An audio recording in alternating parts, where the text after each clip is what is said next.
So there's been this statement going around lately that Xbox needs an answer to the Nintendo Direct.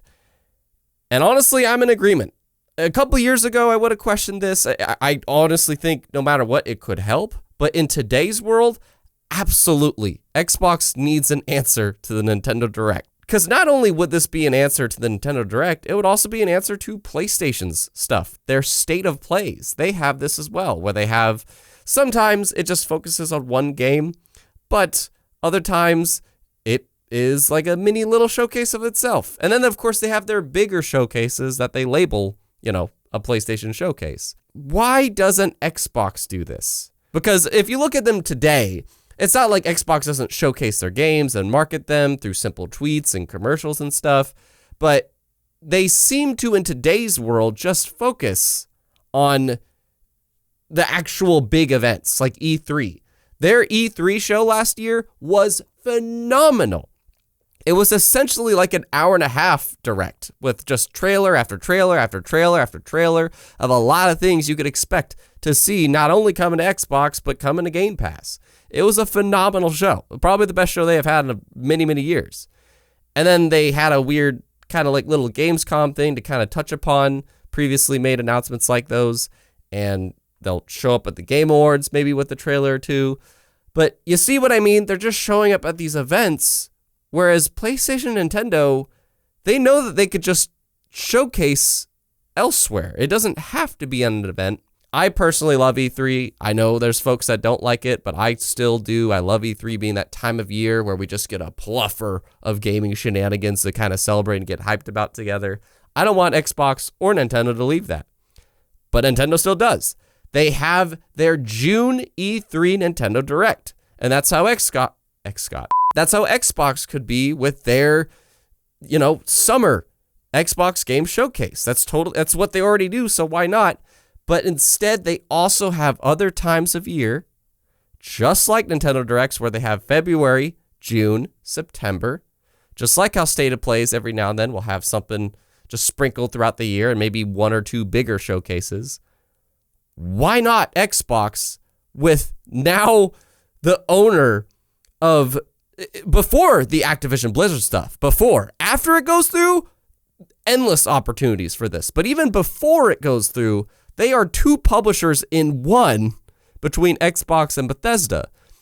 So between those 23 studios that are really more like 30 or 35 different teams working on first-party projects, I don't see how you wouldn't make your audience all the more like feeling like something is on the horizon by having something every quarter. If not just in those empty times of year. Specifically, maybe having one in February or March to kind of kick off the year, because that's when Xbox seems to really slow down. And then once summertime hits, then it's like, all right, here's the entire back half of the year covered. It's like, well, great, but what about the front half of the year? What are you doing to get us hyped in the front half of the year? Nothing. And they could. They really could if they just did what Nintendo does. Nintendo just had their Nintendo Direct. Nintendo fans, they know they got Mario Strikers coming. They got Kirby coming. They got Splatoon 3 coming. They got Xenoblade Chronicles 3 coming. Like, there's all this stuff that they know is coming throughout the year that is from their first party. And Xbox, we know a ton of stuff that's coming between Perfect Dark, Fable, Avowed, Hellblade 2, Starfield. But there's a lot of things, that we know is on the horizon. But how about what's ID Software up to? What's Compulsion Games up to? What's In Exile up to? When's the next Gear 6? And it just, you can go on and on and on down the list. I forgot about Outer Worlds 2. That's also a thing.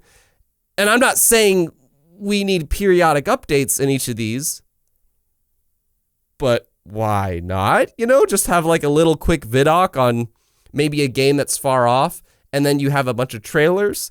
You showcase a lot of things coming to Game Pass. You have some third-party stuff to show that third parties are really into you. It would be an Xbox Direct. And they used to have this. They used to have Inside Xbox, to which they would have these as frequent as, basically Nintendo Directs and State of Plays would be. They would have Inside Xboxes where they would have a few new trailers, have the devs or people commentate off of the trailers. But the problem with these events And I think the last one we got was back in May, June, July, something like that. That was like, it was highlighting, here's the first ever Series X gameplay. And people hated that event, not just because of the game shown, but because it was a lot of cringe webcam, like, man, that looked cool. Yeah, what'd you think of that, Bill? I don't know, look at my tropical background. Like, there was a lot of these cringe moments.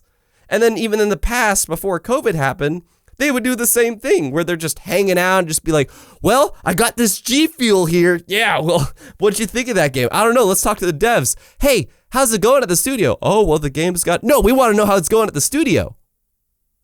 You don't want to know about the game? Okay. Inside Xbox was a really cringe show that had neat nuggets in it, but it was covered with so much fluff, unlike Nintendo Directs and State of Plays that just show the gameplay and get right to it, and that's why they are usually like 20 to 60 minutes at a time. They are just short and sweet, and they just boom, boom, boom, just like Xbox did with their E3 showcase. A couple of moments to stop and talk, but for the most part, just trailer after trailer.